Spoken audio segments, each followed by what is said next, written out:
तर आपण पाहतोय दौंडमधली परिस्थिती चिघळली आणि या संदर्भात आपल्या सोबत खासदार सुप्रिया सुळे या आहेत, त्या जॉईन झाल्या फोन लाईन वरून।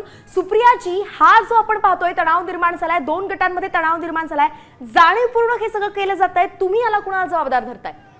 पहिलं मी आता नाही, आधी माझी विनम्र विनंती आहे सगळ्या नागरिकांना की आपला हा तालुका आहे, आपला दौंड तालुका हा अतिशय सुसंस्कृत संवेदनशील तालुका आहे। त्यामुळे पहिली शांतता, आता काही टीका टिप्पणी मी आज कुणावर करणार नाही।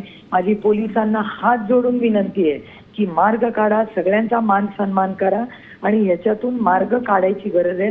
पहिला आपल्या तालुक्यात शांतता आणणं हे जास्ती महत्त्वाचं मला वाटतं।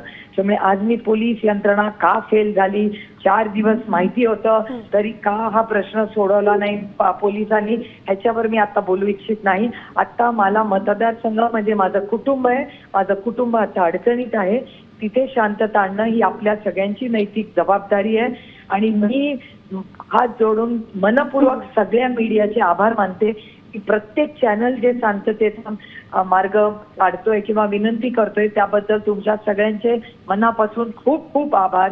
पहिली शांतता आणूया आपण। अर्थात सुप्रियाजी, धन्यवाद, आपण साम टीव्ही सोबत आपली प्रतिक्रिया दिली आहे।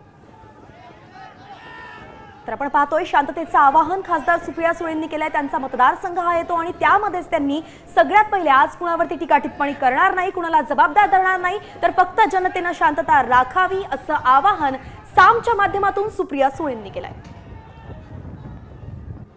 आता isakal.com आहे देशातील नंबर 1 ची मराठी न्यूज वेबसाईट। प्रत्येक अपडेटसाठी isakal.com ला नक्की भेट द्या।